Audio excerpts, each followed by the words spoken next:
আসসালামু আলাইকুম। সবার জন্য সকাল বিকাল, সবার জন্য সন্ধ্যা, সবার জন্য হাজার গোলাপ, হাজার রজনীগন্ধা। এসএসসি 2026 পরীক্ষার্থীদের পরীক্ষা দরজায় করা নাড়ছে। শেষ মুহূর্তের প্রস্তুতির অনুসারে এবং শেষ মুহূর্তের প্রস্তুতির জন্য আমরা গণিতের একটি সাজেশনমূলক ক্লাস নিয়ে উপস্থিত হয়েছি, যে একটি ক্লাসের মাধ্যমেই বা এই একটি ক্লাস করলেই তোমরা সর্বনিম্ন 50 নাম্বার কমন পাবে। এই ক্লাসটির উপস্থাপনায় রয়েছি আমি মোহাম্মদ রেদওয়ান খান হৃদয়, এবং আমার সাথে রয়েছে আসসালামু আলাইকুম। আমি অন্তর রহমান, আমরা ক্লিনিক কলেজের লেকচারার হিসেবে আছি। আর এর আরেকটা পরিচয় আছে আমার ছোট ভাই। আচ্ছা, আসলে আমাদের আজকের ক্লাসটা নেওয়ার কারণ হলো আমরা মোটামুটি পড়াশোনা সম্পূর্ণ শেষ, আর গণিতে ফেল করার একটা সম্ভাবনা সবসময় থাকেই। আর কি অঙ্ক করেছি, সব করেছি, লাস্ট পরীক্ষার আগে কি করব, আমরা একটা দ্বিধাদ্বন্দ্বে থেকেই থাকি। তো সেদিক থেকে আমরা আজকে তোমাদের কিছু পড়াবো এমন না, তোমরা যা পড়েছো ওই পড়াগুলোকে আমরা একটু অ্যানালাইসিস করে দেখিয়ে দেবো যে এই কয়টা অঙ্ক করলে তোমরা মোটামুটি একটা ভালো একটা রেজাল্ট করবে। তো আমাদের ভিডিওটা হবে মূলত তিন প্রকার, তিনটা পার্ট হবে, তাই না রোদন? তিনটা পার্টের এর মধ্যে তিনটা পার্ট হবে। তো সেক্ষেত্রে দেখা গেছে কি, প্রথম যে পার্টটা আছে ওই আজকের যে ক্লাসটা, এই পার্টে আমরা শুধুমাত্র পাঁচটাকিয়া টাইপ করতেছি। পাস বলতে তাও একটা মিনিমাম 40 প্লাস 50 প্লাস মার্কসের পাস, এবং মধ্যম স্টুডেন্টদের জন্য এই বিষয়টা টার্গেট করতেছি। আর আমাদের পরবর্তী ভিডিও গুলো নিয়ে রেদওয়ান, তুমি বাকিটা বলো। যে ভিডিওটা রয়েছে সেই ভিডিওটা যারা ভালো এবং সবল ক্যাটাগরির স্টুডেন্ট, যারা সর্বনিম্ন 90 95 নাম্বার পেতে চাই বা 100 তে 100 পেতে চাই, তারা এই ক্লাসটি অবশ্যই করবে এবং তার পাশাপাশি পরবর্তী ক্লাসটি করবে।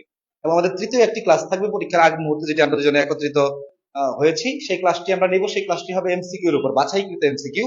আমরা গুটি কয়েক এমসিকিউ পড়িয়ে দিব, যে এমসিকিউ গুলো পড়লে সেই টাইপের এমসিকিউ গুলো পরীক্ষায় আসবে। আচ্ছা, যাই হোক, তাহলে আমরা কথা না বাড়িয়ে ক্লাসে চলে যাই। রেদওয়ান, তুমি একদম প্রথম থেকে শুরু করো। আচ্ছা। আমরা আলোচনা করব আজকে। আমরা সকলেই জানি যে আমাদের গণিত পরীক্ষার মধ্যে 4টা বিভাগ থাকে। এর মধ্যে ক বিভাগে থাকে বীজগণিত অংশ, খ বিভাগে জ্যামিতি অংশ, এবং গ বিভাগে থাকে ত্রিকোণমিতি এবং পরিমিতি অংশ। ঘ বিভাগে পরিসংখ্যান। তোমরা চাইলেই, যারা একটু দুর্বল স্টুডেন্ট বা পাশ করতে চাও, তারা সকলে পরিসংখ্যান থেকে সর্বনিম্ন 2টি প্রশ্ন বা 2টি সৃজনশীল উত্তর করতে পারবে। তার পাশাপাশি বীজগণিত থেকে যারা অংশগ্রহণ করতে চাও বা বীজগণিতের অ্যান্সার করতে চাও, তারা প্রথমেই প্রাধান্য দিবে আমাদের সেট ফাংশন অধ্যায়টি। এবং যারা আহ, শুধুমাত্র একটি প্রশ্ন অ্যান্সার করবে বীজগণিত থেকে, তাদের 3টি অধ্যায় পড়ার দরকার নেই আমাদের। শুধুমাত্র আমরা সেট ফাংশন পড়বো, তার পাশাপাশি 11 অধ্যায় বীজগণিতিক রাশির অনুপাত, সমানুপাত।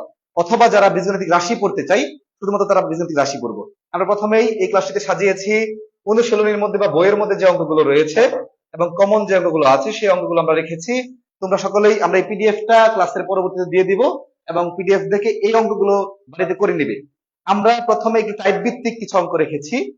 1 নম্বরে রেখেছি a সমান x বিলংস টু n বা x element of n such that, যেন x মৌলিক সংখ্যা এবং x লেস দেন 10, অর্থাৎ আমাদের বলতেছে a হলো একটা সেট, যার যে সেটটা আমাদের মৌলিক সংখ্যার সেট এবং যার মান 10 অপেক্ষা ছোট, এবং বলতেছে c সমান x belongs to n such that x square greater than 7, অর্থাৎ x স্কয়ারের মানটা 7 অপেক্ষা বড় হবে এবং x কিউব লেস দেন 136, অর্থাৎ x কিউবের মানটা 136 অপেক্ষা ছোট হবে। তাহলে বলেছে এ এবং ও সেটকে তালিকা পদ্ধতিতে প্রকাশ করো। এটা আমাদের তালিকা পদ্ধতিতে প্রকাশটা সাধারণত ক নাম্বার প্রশ্নে এসে থাকে, তালিকা পদ্ধতিতে প্রকাশ অথবা সেট গঠন পদ্ধতিতে প্রকাশ। এই ধরনের একটা প্রশ্ন ক নম্বরে আসার সম্ভাবনা সবচেয়ে বেশি, আমরা এই অঙ্কের উপর জোর দিব। অথবা যাদের সংক্ষিপ্ত প্রশ্ন রয়েছে, সেহেতু সংক্ষিপ্ত প্রশ্ন একটা অঙ্ক আসতে পারে।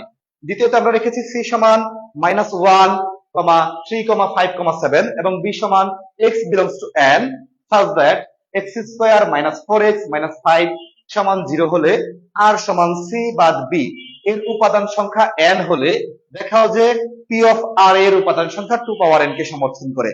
সেট ফাংশনের সবচেয়ে কমন একটি অঙ্ক 2 পাওয়ার n কে সমর্থন করে।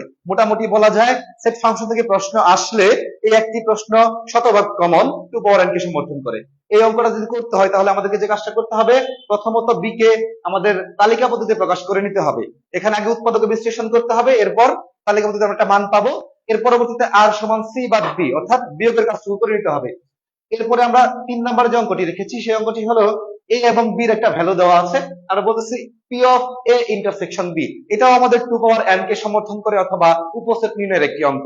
এটি করতে হলে আমাদেরকে প্রথমেই এ ইন্টারসেকশন বি এর মানটুকু নির্ণয় করতে জানতে হবে। এই ইন্টারসেকশন বি বলতে আমরা বুঝি শুধুমাত্র এ এবং বি এর মধ্যে যে কমন এলিমেন্ট গুলো থাকে সেই এলিমেন্ট গুলো গ্রহণযোগ্য।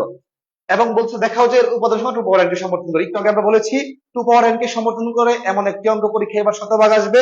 তার পাশাপাশি বলে রাখতে চাই যারা সেট ফাংশন পড়বে তারা অবশ্যই এবং অবশ্যই 11 অধ্যায়ের উদাহরণ 6 নম্বর বই করে নেবে, কারণ খুব একটি কমন অঙ্ক এবং বিপরীত অঙ্কটিও করে নেবে তোমরা। এর পাশাপাশি আমরা 4 নম্বরের যে অঙ্কটি রেখেছি ইউ। ইউ বলতে আমরা কি বুঝি? ইউ মানে হলো সার্বিক সেট এবং দেওয়া আছে এ একটি সেট বি একটি সেট, প্রমাণ করতে বলছে A intersection B prime. Prime বলতে আমরা বুঝি সেট এর কমপ্লিমেন্ট। কমপ্লিমেন্ট বলতে আমরা কি বুঝি? এ কমপ্লিমেন্ট বলতে আমরা বুঝি, মনে করলাম এ একটা কমপ্লিমেন্ট সেট,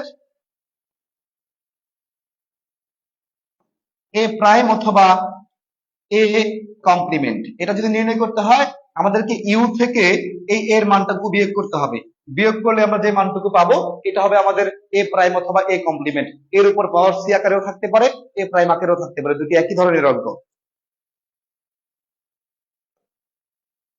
এবং আমাদের সেটের পরে যে সবচেয়ে কমন একটি টপিক সেটা হলো আমাদের ফাংশন। এই ফাংশন থেকে প্রশ্ন আসবেই, নিশ্চিত ফাংশন থেকে প্রশ্ন আসবে, এইটুকু আমরা নিঃসন্দেহে শতভাগ বলতে পারি যে ফাংশনের অঙ্ক আমাদের কমন করবে।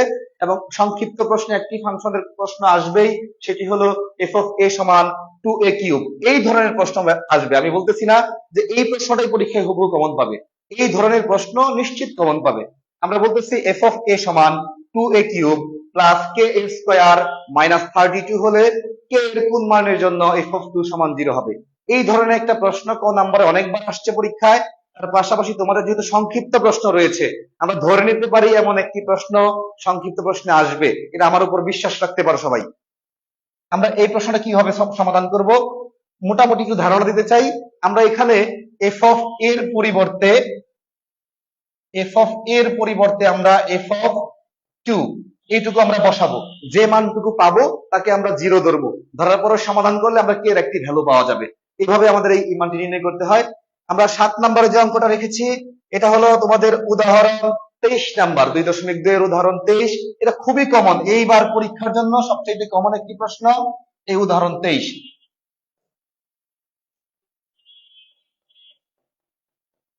সবচেয়ে কমন এটা উদাহরণ 23। আমরা যদি লিখে নিতে চাও সবাই লিখে রাখতে পারো, এটা হলো আমাদের एग्जांपल 23 2.2 এর। এই প্রশ্নটা সবচেয়ে বেশি কমন, অনেকবার এবার যে বোর্ড পরীক্ষা, গত বোর্ড পরীক্ষাতে অনেকবার প্রত্যেকটা বোর্ডে প্রায় এসেছে। তার পাশাপাশি এবার যে আমাদের বিভিন্ন স্বনামধন্য স্কুল এবং কলেজের পরীক্ষাগুলো হয়েছিল টেস্ট পরীক্ষা, সেখানে এই প্রশ্ন অনেকবার এসেছে। এজন্য এটা আমরা কমনের জন্য অনেক আগে রেখেছি। এর পরবর্তী যে প্রশ্নটা আমরা রেখেছি বলতেছে একটা সেট দেওয়া থাকবে বা অন্বয় দেওয়া থাকবে, আমাদের জানতে হবে অন্বয় কি। অন্বয় সম্পর্কে আগে জানতে হবে। অন্বয় মানে হলো সম্পর্ক, অর্থাৎ এক্স এবং ওয়াই চলকের মধ্যে একটি সম্পর্ক থাকবে, সেই সম্পর্ক থেকে আমাদের আগে তালিকা পদ্ধতিতে প্রকাশ করতে হবে, এরপরে আমাদের ডোমেইন এবং রেঞ্জ নির্ণয় করতে হবে। সব সব প্রশ্নে ডোমেইন ও রেঞ্জ চায় না, কিছু কিছু প্রশ্নে ডোমেইন চায়, কিছু প্রশ্নে শুধুমাত্র রেঞ্জ চায়। আমাদের জানতে হবে এটাকে তালিকা পদ্ধতিতে প্রকাশ করার পরে আমরা যে ভ্যালুটা পাবো, ধরে নিলাম এস সমান আমরা একটা ভ্যালু পাইলাম এরকম, আমরা ধরে নিলাম এস ইজ ইকুয়াল টু এরকম একটা ভ্যালু পাওয়া গেল 1,2 2,-3 3,4।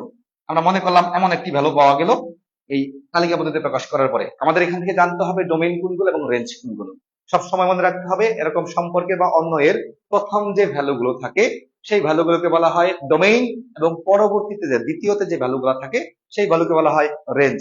অর্থাৎ এই তালিকা পদ্ধতিতে প্রকাশ করার পরে আমরা যদি ডোমেইন নির্ণয় করতে চাই তাহলে আমাদের 1 2 এবং 3 হবে আমাদের ডোমেইন, এবং রেঞ্জের ক্ষেত্রে 2 -3 এবং 4 হবে রেঞ্জ। অর্থাৎ প্রথম ভ্যালুগুলোকে আমরা ডোমেইন বলি এবং পরবর্তী যে ভ্যালুগুলো থাকে বা এলিমেন্ট গুলো থাকে, উপাদানগুলো থাকে, তাদেরকে আমরা রেঞ্জ বলি।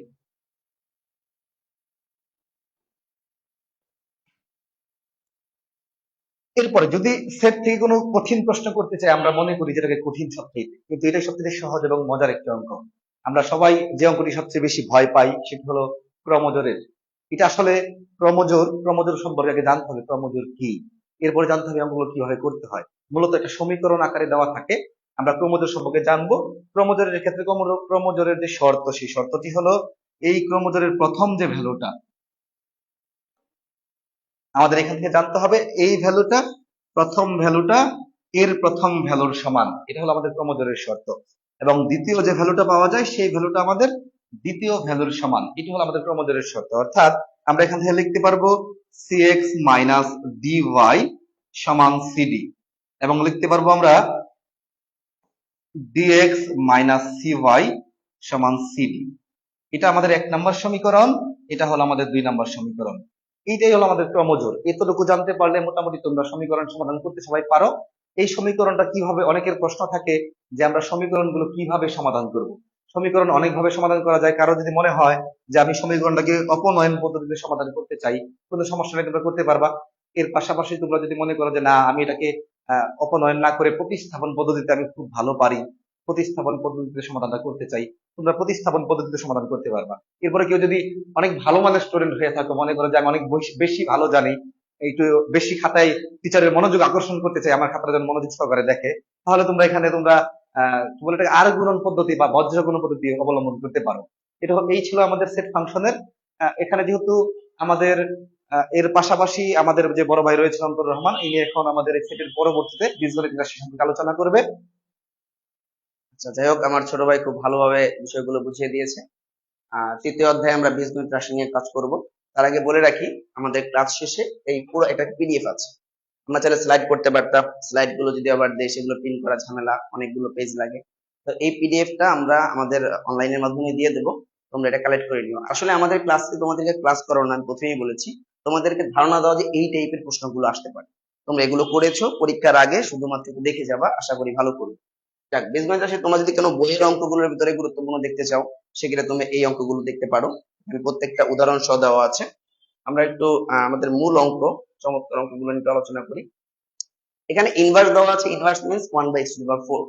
আর এই ফিগারটা থেকে এটা বানাইতে হবে। তুমি একটু খেয়াল করে দেখো, আমরা কিন্তু এইটাকে আগে একটা আমি একটা অঙ্ক দেখিয়ে দিই তোমাদেরকে। আমরা যখন এই যে অঙ্কটা আছে, চেঞ্জ করে দিই, এক্স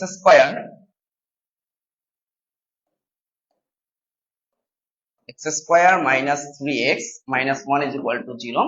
তো সেই ক্ষেত্রে x square minus 1 is equal to 3x, and then আমরা লিখতে পারি x square minus 1 divided by x is equal to 3। x square জায়গায় আমরা x minus 1 by x is equal to 3। এই যে বিষয় জিনিসটা আছে, এইটা থেকে সবসময় আমরা এটা প্রমাণ করতে চাইতাম। এটা মানে হলো x to the power 4 plus 1 by x to the power 4 is equal to 119। তো এখন এই অঙ্কটা থেকে আমরা এইটা থেকে এটা প্রমাণ করার অনেকগুলো অঙ্ক আছে, কিন্তু আমাদের মতো রিভার্স করতে হবে, এটা থেকে এটা প্রমাণে আনতে হবে। এই জিনিসটা কিন্তু খুবই গুরুত্বপূর্ণ। এখন যদি আমরা পরবর্তী অঙ্কটা দিকে যাই, এটা দেওয়া আছে, তোমার এটা বানাইতে হবে। এক্স রুট এক্স বানানোর কিন্তু একটা মজা আছে। আমরা রুট এক্স এর উপর যখন কিউব দিয়ে দেই, তখনই সেটা কিন্তু এক্স রুট এক্স ফিগারে চলে আসে। আর আমাদের পরবর্তীটার মধ্যে বইয়ের অঙ্ক আমাদের তারপরে দেওয়া আছে যে এটা, এই টাইপটাই তোমাদের জন্য গুরুত্বপূর্ণ। আমরা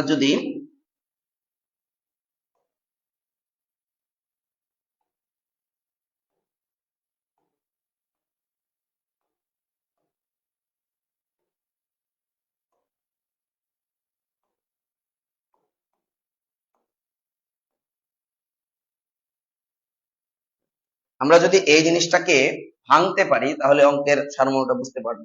তো আমরা এই জিনিসটাকে ভাঙা মোটামুটি এতদিনে শিখে ফেলার কথা। এটা কিন্তু সংক্ষিপ্ত প্রশ্নেও আসে। তারপর আমরা two to the power 5 plus 1 by two to the power 5 এর মান নির্ণয়টা করে ফেলবো, যার অ্যান্সার আসবে 724।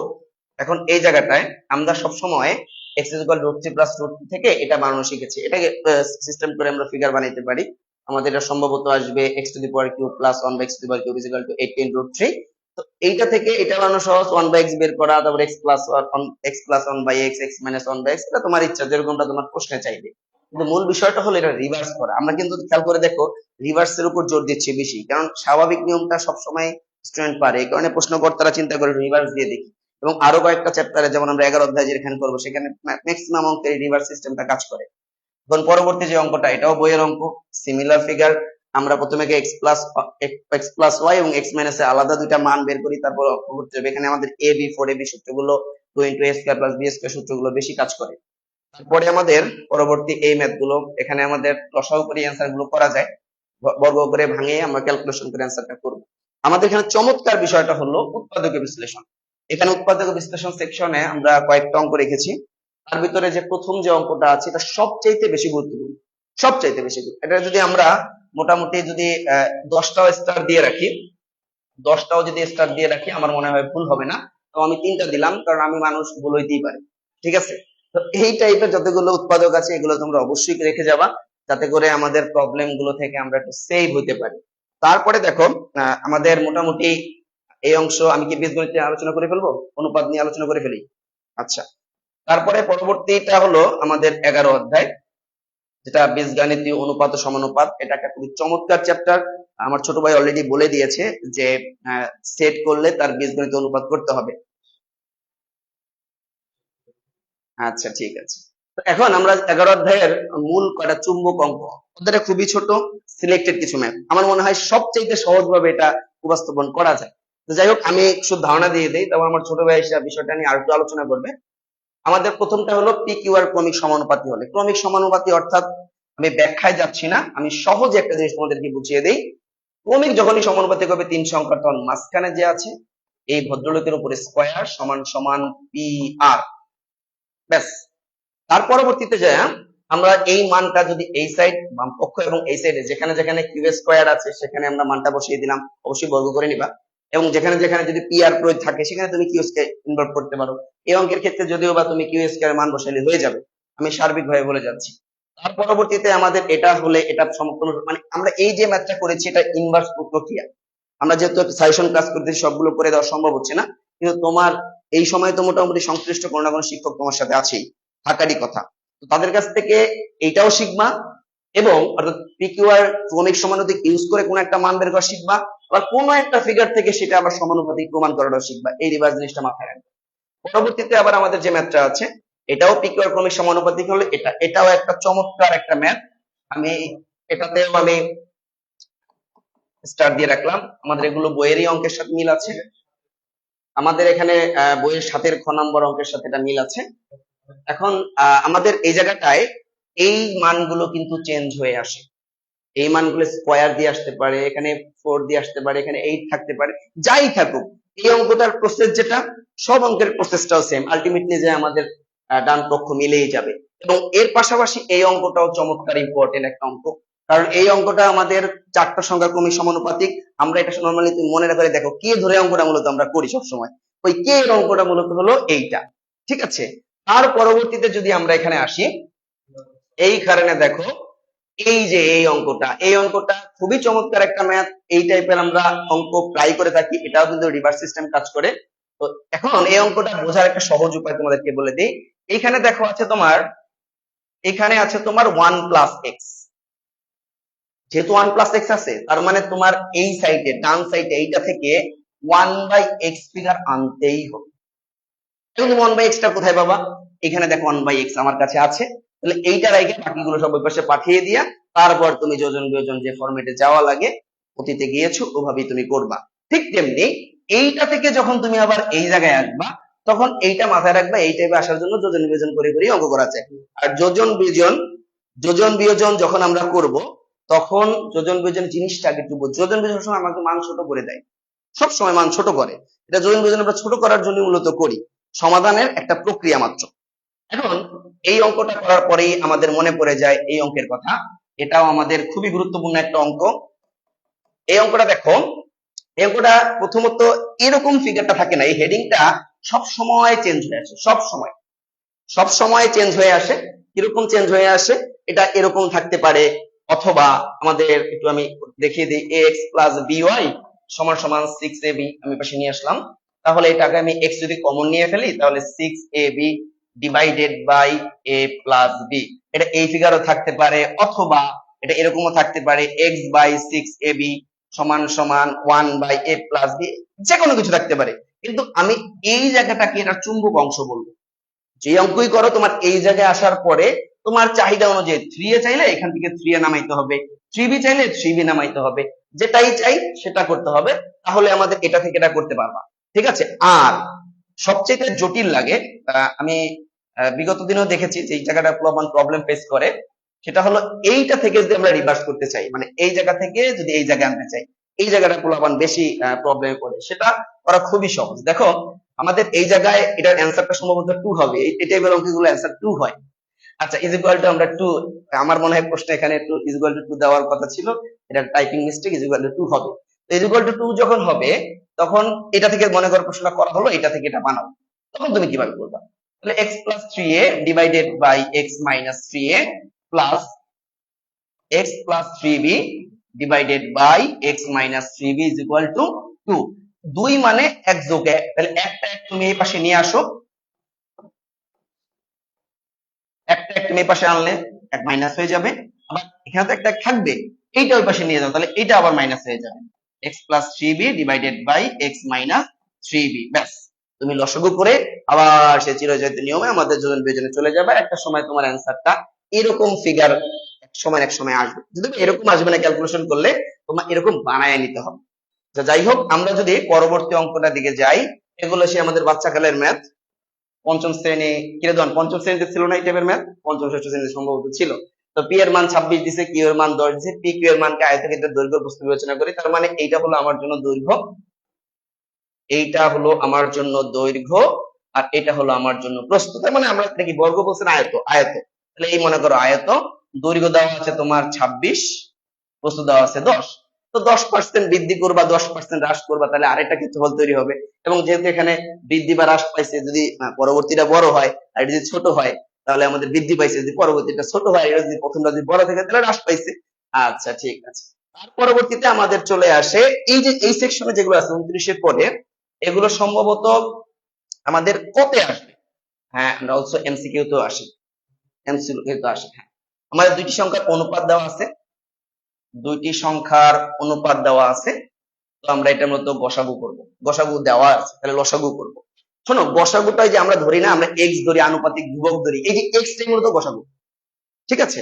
তাহলে কি করতে হবে, আমাদের যদি লসাগু চাই, যদি তারা লসাগু চায়, তাহলে আমরা এই সংখ্যা এই সংখ্যার সাথে গুণ করব, তার সাথে এই সংখ্যা গুণ করে দেব, আমাদের লসাগুটা চলে আসবে। যদি সংখ্যা দুইটি চায়, তাহলে আমরা গসাগুর সাথে 4 গুণ করবো, আর 3 4 12 একটা সংখ্যা, আর 3 5 15 আর একটা সংখ্যা, ব্যাস শেষ। তবে পরেরটা দেখো, আমাদের অনুপাত দেওয়া আছে, লসাগু দেওয়া আছে, সংখ্যা দুইটি চাইছে। তো ডিরেক্টলি অনুপাত দেওয়া থাকলে, লসাগু দেওয়া থাকলে তুমি একদিকে যে সংখ্যা বের করে ফেলবা, বিষয়টা কিন্তু এমন না। আগে তোমার লসাগু বের করতে হবে, আগে তোমার গসাগু বের করতে হবে, হ্যাঁ লসাগু দেওয়াই আছে, গসাগু বের করতে হবে। তারপর সেম প্রসেস যেটা দেখলাম, গসাগুর সাথে দুটো সংখ্যা আলাদা গুণ করে দিলে তুমি সংখ্যা দুইটি বের করতে পারবা। মোটামুটি আমাদের এই কয়টা অঙ্ক এই অনুশীলনীর করলে তোমার 90% প্লাস সম্ভাবনা আছে জিনিসগুলোকে কমন ফেলানো। আচ্ছা রেদওয়ান, আসো, তোমার যদি এই বিষয়ে কিছু বলার থাকে বলতে পারো।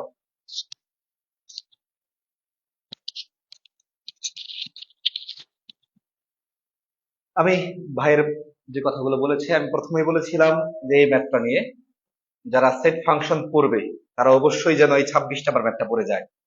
আমার কাছে মনে হচ্ছে এবার কেন যেন যে সেট ফাংশনের সাথে এই 26 নম্বর ম্যাথটা এটা পরীক্ষায় আসবে। এটা হলো আমাদের 11.1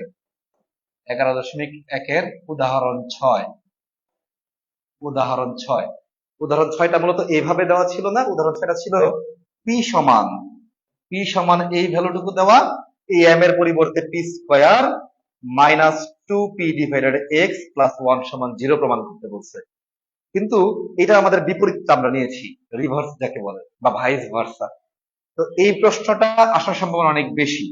আমি এখান থেকে যে প্রশ্নটা একটু একটু আলোচনা করতে চাই শুধুমাত্র, সেটা হলো এই যে ক্ষেত্রফলের বৃদ্ধি এবং হ্রাস, এটা নিয়ে আমি একটু শর্টকাট বলতে চাই। যদি এমসিকিউতে চলে আসে তাহলে আমরা মনে রাখবো ক্ষেত্রফলের পরিবর্তন, একটু লিখে রাখতে পারো সবাই, ক্ষেত্রফলের পরিবর্তন, ক্ষেত্রফলের পরিবর্তন, এই পরিবর্তনটা হবে x plus y plus x y divided 100, x y divided 100। X বলতে আমরা কি বুঝবো, দৈর্ঘ্য বরাবর পরিবর্তন, এবং ওয়াই বলতে বুঝবো আমরা প্রস্থ বরাবর পরিবর্তন। যদি এই পরিবর্তনটা এখানে একটা পার্সেন্ট হবে, যদি ধনাত্মক আসে তাহলে বুঝতে হবে ক্ষেত্রফলটা বৃদ্ধি পেয়েছে, আর যদি ঋণাত্মক আসে আমাদের বুঝতে হবে ক্ষেত্রফলটা হ্রাস পেয়েছে। আমরা তো এই অঙ্ক একটু সলভ করতে চাই। 10% বৃদ্ধি বলতে আমরা কি বুঝি, এক্স এর মান 10 প্লাস ওয়াই এর মান -20 হবে, প্লাস 10 ইন্টু -20 ডিভাইডেড 100।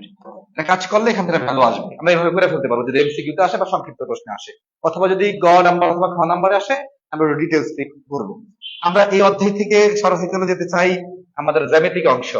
আমরা মোটামুটি সবাই পরিসংখ্যানের পাশাপাশি সম্পাদ্যটাকে প্রায়োরিটি বেশি দিয়েছি, কারণ সব বাচ্চারাই মোটামুটি সম্পাদ্যটা ভালো আঁকাইতে পারে ছোটবেলা থেকেই, এবং আমরা ছোটবেলা থেকেই আঁকাকির মধ্যে বাঙালি জাতি এক্সপার্ট, যে কারণে সম্পাদ্যটাকে আমরা বেশি প্রায়োরিটি দিয়েছি। আমি এখানে আঁকায়া দেখাবো না, জাস্ট আমি স্মরণ করে দিব যে কোন সম্পাদ্যটা আসলে কোনটা কোন সম্পাদ্য। বা আমরা অনেকেই সম্পাদ্য পারি, আমরা সম্পাদ্য 1 পড়েছি, সম্পাদ্য 2 পড়েছি, সম্পাদ্য 3 পড়েছি, উদাহরণ 3 পড়েছি, কিন্তু পরীক্ষার প্রশ্ন দেখলে আমরা আসলে বুঝতে পারি না যে এটাই যে সম্পাদ্য 1 অথবা এটাই যে সম্পাদ্য 3 আসছে, আমরা এই প্রশ্নটা বুঝি না। আমি জাস্ট ওইটুকু একটু বুঝাই দিতে চাই। এই প্রশ্নটা হলো 1 নম্বরে দেওয়া আছে ত্রিভুজের ভূমি 4 সেন্টিমিটার, ভূমি সংলগ্ন একটি কোণ 60 ডিগ্রি, অপর দুই বাহুর সমষ্টি s সমান 9। এখন এই প্রশ্নটা যদি মনে রাখতে হবে সব সময় আমাদের, যদি ভূমি এবং বাহুর সমষ্টি বলে, বাহুর সমষ্টি বললেই সম্পাদ্য 1, বাহুর সমষ্টি বললেই সম্পাদ্য 1, এটা মাথায় রাখতে হবে আমাদের। এবং যদি বাহুর অন্তর বলে, একটু আগে আমাদের অন্তর ভাই ক্লাস নিচ্ছিল, সেই অন্তর যদি বলে মনে রাখবো অন্তর ভাইয়া, অন্তর অন্তর যদি বলে তাহলে মনে রাখতে হবে এটা সম্পাদ্য 2, এটা সম্পাদ্য 2। সম্পাদ্য 1 কোনটা? এই যে এখানে কোণ আঁকাইতে হইতো, ভূমি বর্গ কাটতে হইতো, যোগ করার পরে এই কোণটা এখানে আঁকাইয়া দিলে এই বরাবর এই এবিসি ত্রিভুজটাই আমাদের সম্পাদ্য 1। এবং সম্পাদ্য 2 আমরা পারি, আমি আলোচনায় যাচ্ছি না, আমি সম্পাদ্য 3 নিয়ে একটু বলতে চাই। এই যে যদি কোনো ত্রিভুজের পরিসীমা দেওয়া থাকে, কোন ত্রিভুজের পরিসীমা এবং দুইটা কোণ দেওয়া থাকে, তাহলে মাথায় রাখতে হবে এটা আমাদের সম্পাদ্য 3। এবং এই পরীক্ষার জন্য সবচাইতে কমন, আমি সবচেয়ে বেশি প্রায়োরিটি দিয়ে রাখবো, অন্তর ভাই মনে হয় আমার বিট্রে করবে না এই প্রশ্ন নিয়ে, যে সম্পাদ্য 3 এইবার এই পরীক্ষার জন্য সবচেয়ে বেশি কমন সম্পাদ্য 3 এবং উদাহরণ 3। আমার মনে হয় যে কোনো একটা আসছে পরীক্ষায়, পরীক্ষায় যায় দেখবা যে সম্পাদ্য 3 অথবা উদাহরণ 3 পরীক্ষা চলে আসছে। এটা কিভাবে করতে হবে? অনেক ভাবেই করা যায়, একটা ফরম্যাট আমি জাস্ট দেখাই দিতে চাই। পরিসীমা সমান নিয়ে কাইটা এখানে আমাদের সমদ্বিখণ্ডকের অর্ধেক, এই যে কোণ দুইটা দেওয়া থাকবে, এই কোণের সমদ্বিখণ্ডক করব, সেই সমদ্বিখণ্ডকটা এখানে আঁকাবো, এখানেও সমদ্বিখণ্ডকটা আঁকাবো, এই সমদ্বিখণ্ডকটা এখানে আঁকায় দিব, আর এবং এইটা হলো এখানে আঁকায় দিব, যোগ করে দিলেই আমাদের এবিসি ত্রিভুজ হয়ে যাবে। এটা হলো আমাদের উদাহরণ 3। এটা এই পরীক্ষার জন্য সবচেয়ে বেশি গুরুত্বপূর্ণ। কেউ এই প্রশ্নটা না করে, একটু কঠিন মনে হয়, চিত্র বইয়ের চিত্র দেখলে মনে হয় একটু বেশি জটিল, কিন্তু এই প্রশ্নটা না করে কেউ যাবা না। যাদের যাদের হোম টিউটর আছে বা প্রাইভেট টিচার রয়েছে বা স্কুলের টিচার, সকলেই যার যার শিক্ষকের কাছ থেকে বা বড় ভাইদের কাছ থেকে এই প্রশ্নটা পড়ে যাবো। পরবর্তী প্রশ্ন নিয়ে আলোচনা করতে চাই। আমাদের পরবর্তী প্রশ্নটা হলো এ সমান একটি বাহু এবং বি সমান বাহু দেওয়া। এটা হলো আমাদের উদাহরণ 3, ট্রাপিজিয়াম অঙ্কন। এইটা আমাদের, আমি একটু আগে বলছিলাম যে সম্পাদ্য 3 এবং উদাহরণ 3 সবচেয়ে বেশি কমন এবারের জন্য। এটা হলো আমাদের সম্পাদ্য 3, অর্থাৎ দুইটা তিনটা কোণ যদি বলে এবং যদি ট্রাপিজিয়াম অঙ্কন করতে বলে, মনে রাখবা ট্রাপিজিয়াম একটাই আছে সম্পাদ্যের মধ্যে, সেই ট্রাপিজিয়ামটা হলো আমাদের উদাহরণ 3। সম্পাদ্যে ট্রাপিজিয়াম চাইলেই উদাহরণ 3, এবং পরিসীমা যদি দেওয়া থাকে এবং দুইটা কোণ দেওয়া থাকে তাহলে মনে রাখতে হবে সম্পাদ্য 3। এবার কমন এটা সবচেয়ে বেশি। এরপরে এই যে এই প্রশ্নটা আমাদের ক নম্বরে অনেকবার আসছে এবং ক নম্বরে আসে, যেহেতু সংক্ষিপ্ত প্রশ্ন আছে তোমাদের, সংক্ষিপ্ত প্রশ্নের জন্য এই প্রশ্নটা অনেক বেশি কমন, যে 5 সেন্টিমিটার বাহু বিশিষ্ট একটি বর্গ আঁকো। পরীক্ষার হলে হয়তো যায় দেখবা যে প্রশ্নে বসে 3 সেন্টিমিটার বাহু বিশিষ্ট একটি বর্গ অঙ্কন করো, পরে মনে মনে আমাদেরকে দুই একটা গালি গালাজ করতে পারো যে স্যার তো বলছিল 5 সেন্টিমিটার দিয়ে আসবে, পরীক্ষাটা 3 সেন্টিমিটার বা 4 সেন্টিমিটার আসছে। আমি প্রথমেই বলছি এই অঙ্কগুলাই যে পরীক্ষায় আসবে বিষয়টা এমন না, এই অঙ্কের নিয়মে নিশ্চিত পরীক্ষায় আসবে, এটুকু শিওর থাকতে পারো। এখানে 5 সেন্টিমিটার বলুক বা 3 সেন্টিমিটার বলুক বা 4 সেন্টিমিটার বলুক, বর্গ কিন্তু বর্গই। আমরা ক্লাস 5 থেকে বর্গ অঙ্কন করা শিখতেছি। এরপরে আমরা যেতে চাই, বলছে ওয়াই সমান 45 ডিগ্রি হলে রুলার ও পেন্সিল কম্পাসের সাহায্যে ওয়াই অঙ্কন করো। রুলার এবং পেন্সিল কম্পাসের সাহায্যে ওয়াই অঙ্কন করো। আজানের জন্য আমরা একটু বিরতিতে যেতে চাই 2 মিনিট। আমরা আজানের জন্য বিরতিতে গিয়েছিলাম, আজানের পরে আবারও সকলকে স্বাগতম। আমরা যেখানে ছিলাম, এই যে এই প্রশ্নটা যেটা বলতেছিলাম, এই প্রশ্নটা পরীক্ষায় তোমরা গিয়ে দেখবা সম্পাদ্যের মধ্যে এই প্রশ্নটা পরীক্ষায় আসছে, বা এরকম একটা প্রশ্ন সংক্ষিপ্ত প্রশ্ন চলে আসছে, বলছে রুলার ও পেন্সিল কম্পাসের সাহায্যে কোণ ওয়াই অঙ্কন করো। ওয়াই এর মানটা দেওয়া আছে 45, হয়তোবা তোমাকে বলতে পারে 75, 75 বলতে পারে, 30 ডিগ্রিও বলতে পারে, 60 ডিগ্রিও বলতে পারে। তো 60 ডিগ্রি সবচেয়ে বেশি সহজ। আমরা কম্পাসের যে কোনো একটা মাপ নিয়ে যদি কেটে দেই, এবার সেম সেম মাপ যদি থাকে তাহলে যে কোণটা অঙ্কন হয় এই কোণটা হলো আমাদের 60 ডিগ্রি কোণ। এখন যদি 30 ডিগ্রি কোণ চায়, আমরা এই কম্পাসের মাধ্যমে 60 ডিগ্রি কোণ অঙ্কন করব। এরপরে এই কোণের সমদ্বিখণ্ডক অঙ্কন করব, অর্ধেকের বেশি ব্যাসার্ধ নিয়ে বৃত্তচাপ, এই পাশ থেকে অর্ধেকের বেশি ব্যাসার্ধ নিয়ে বৃত্তচাপ। তখন যদি আমরা এটা যোগ করে দেই, এইটা হয়ে যাবে আমাদের 30 ডিগ্রি কোণ। আমরা একটু 60 ডিগ্রি দেখলাম, 30 ডিগ্রি দেখলাম, 45 ডিগ্রি দেখতে চাই। যদি 45 বলে, আমরা সকলেই ক্লাস 5-এ ক্লাস 6-এ সমকোণ অঙ্কন করেছি, এটুকু নিশ্চিত। সমকোণ বা বর্গ অঙ্কন করতে গেলে আমাদের সমকোণটা লাগে। আমরা যদি 90 ডিগ্রি কোণ যেহেতু অঙ্কন করতে পারি সবাই, যেহেতু সবাই আমরা 90 ডিগ্রি কোণটা অঙ্কন করতে পারি, এই 90 ডিগ্রি কোণটা যদি সমদ্বিখণ্ডক আমরা আঁকাই, এই সমদ্বিখণ্ডকটা হবে আমাদের কত ডিগ্রি? 45 ডিগ্রি। এটা আমাদের একটা কমন প্রশ্ন, পরীক্ষায় আসার মতো। এই ছিল আমাদের সম্পাদ্য সমাচার। তার পাশাপাশি আমাদের যে বৃত্ত সংক্রান্ত সম্পাদ্য কিছু আছে সেগুলো নিয়ে একটু আমরা দেখতে চাই। এখানে বৃত্ত সংক্রান্ত 3টা জিনিস আমরা সবচেয়ে বেশি পড়বো। 1 নম্বরে পড়বো স্পর্শক অঙ্কন। এখন এইখানে সবচাইতে বাচ্চারা যে ঝামেলাটাই পড়ে সেটা হলো স্পর্শক 2 ধরনের হইতে পারে। শুধুমাত্র যদি স্পর্শক চায় তাহলে একটা অঙ্কন, আর যদি বলে বহিস্থ বিন্দু থেকে স্পর্শক তাহলে কিন্তু আরেকটা অঙ্কন। শুধু স্পর্শক চাইলে আমাদের সম্পাদ্য 8, আর বহিস্থ বিন্দু থেকে স্পর্শক চাইলে সম্পাদ্য 9। এটা আমাদের জানতে হবে। স্পর্শকটা নিয়ে যদি একটু দেখতে চাই,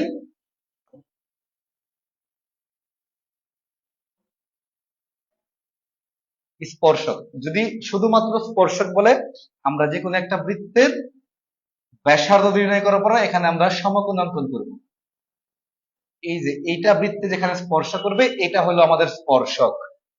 এবং যদি বহিস্থ বিন্দু থেকে স্পর্শক বলে, তখন কিন্তু একটা বৃত্তের একটা বহিস্থ বিন্দু থাকে, এই পি একটা বিন্দু, এটার সমদ্বিখণ্ডক অঙ্কন করতে হয়। অঙ্কন করার পরে এইটুকুর সমান ব্যাসার্ধ নিয়ে একটা বৃত্ত অঙ্কন করতে হয়। এই বৃত্তটা, অঙ্কিত বৃত্তটা আগের যে বৃত্তটা ছিল সেই পূর্বের বৃত্তের যে কোনো দুটা বিন্দুতে ছেদ করে বা খণ্ডিত করে। এবং আমরা যদি খণ্ডিত অংশগুলো যোগ করে দেই, এটা এই যে স্পর্শকটা, এই স্পর্শকটা হলো বহিস্থ বিন্দু থেকে স্পর্শক। পরীক্ষা একটা এমসিকিউ আসতে পারে, একটি বৃত্তের বহিস্থ বিন্দু থেকে কতগুলো স্পর্শক অঙ্কন করা যায়? উত্তর হবে 2টা স্পর্শক। এটা আমাদের জানতে হবে।